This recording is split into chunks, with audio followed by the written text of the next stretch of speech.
Big day today. Probably the most important part about any landscaping project, the grouting. And probably one of the best grouting systems out there is Mapei. A cement-based grout which is suitable for internal or external. Why Mapei? Because it's never failed. So what we grouted? Well, we're grouting this raw terrazzo Italian porcelain with a bit of a matte finish. A few things to consider when grouting your patio. Make sure that the joints are free from any debris. Make sure you haven't got any of those little spacer clips in between that get left behind. And more importantly, make sure your joints are dry.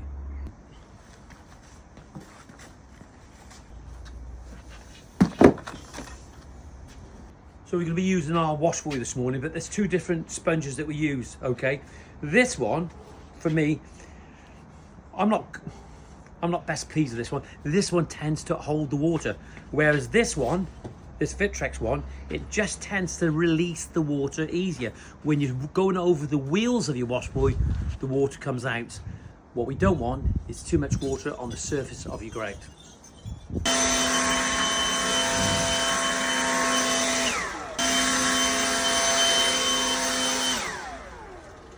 I know there's no leaves, but it's going to blow all the debris out, and any water that's hanging around in the joints is going to push it out. We don't want water in the joints.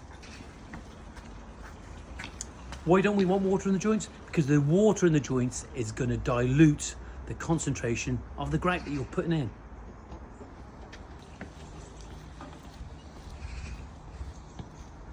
So this is a real terrace garden here in Newport, South Wales. We've got the patio at the top, which we're going to grout this one first, and then we're going to work back. So one thing that we're not going to do today, we're not going to be stepping on any dirty areas. We're going to keep our area nice and clean, keep it quarantined, and make sure it all goes well. So what we have here is a 2.5 kilogram bag of Mapei grout in anthracite, and we're going to add 650 ml of water to this bag. Come over here, come have a look. So what we've done, just for demonstration purposes, come and have a look, come and have a look. We've mixed that 1.25 kilogram bag to 650 ml of liquid to that. Not Guinness, water. Okay, so here we are. This is the consistency we got now, okay? That's just what we want. Now we've mixed up a 2.5 kilogram bag because we feel that's enough. That's what we can manage, okay? We're gonna put our grout in, and then we're gonna let it dry a little bit, and then we're gonna clean it. Does that make sense? No time lapse.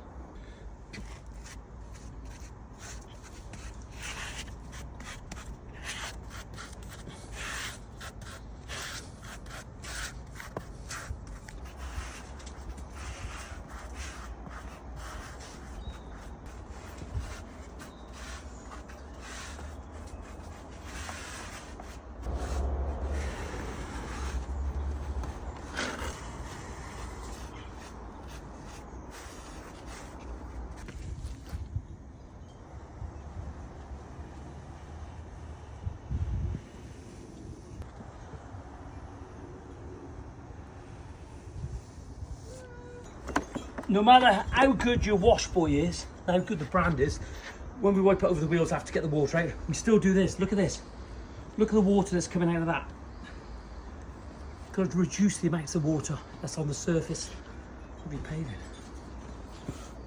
So, they say, and everybody finds their way, is that you should let the grout start to dry on the surface a little bit before you start cleaning it. But for me, when you're doing big areas, and patios are getting bigger and bigger, and what I tend to do is I just drag the sponge down the side soon after applying the grout into the joint, but without touching the joint. Is it risky? Well, no, it's not, because I'm pretty steady with my hand. I'm not drinking all the weekend, so it cleans it a lot more easier. I don't drag the sponge over the top at a 45 because I'm going to ensure that I don't drag any cement-based product, the joint, the grout, out of the joint and contaminating the surface. Would you agree with me?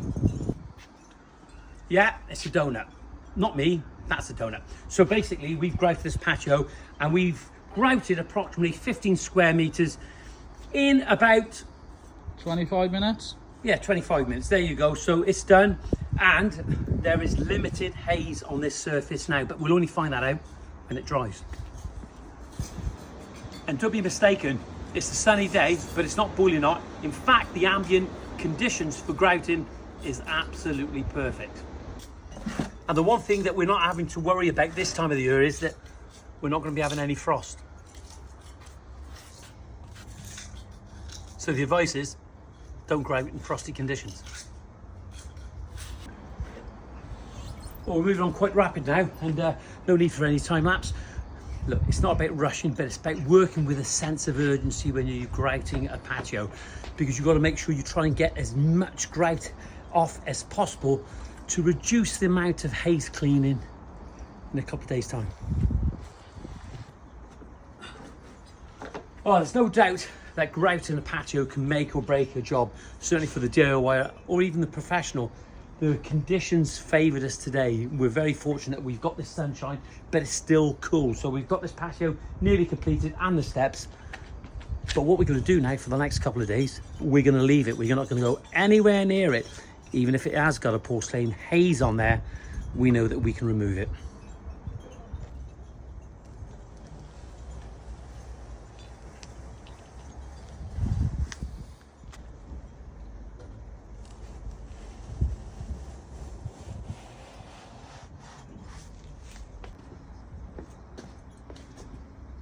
Attention to detail, that's what they say.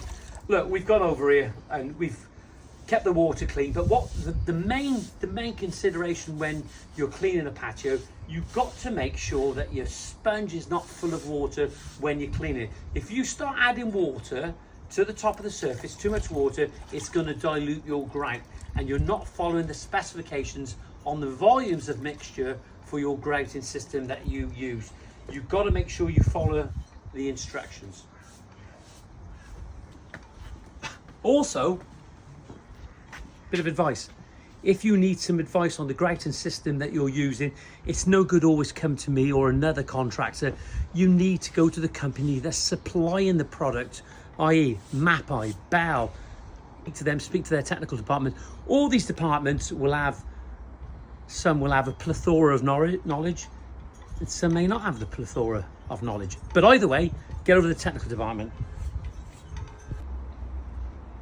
You know, just saying, this is it's absolutely fantastic. We work in the shade here, so it's played into an advantage for us. So there we are, we finished this now. So tomorrow morning, okay, we're going to come back, we're going to inspect it. Because we know we cleaned it thoroughly, we're not going to be tempted to clean it tomorrow because we see a porcelain haze over it, okay, a cement residue. If there is, it's only just like a watermark, so we can remove that quite easily in a few days if we want to with a cleaner. But what I would suggest, always you start lightly, you give it the soft wash, and what we'll probably do is we'll give it in a couple of days some fairy liquid, some washing up liquid, just a little bit, and some water, and go over and just start working it in. And remember, what you got to understand is porcelain has micropores in there. It's no good using a brush. It's not going to work. It's just going to glide over the top. You need something that's going to get down into those pores and clean out. And what I would say, get on your hands and knees, and be an old scrubber with a sponge and get it cleaned.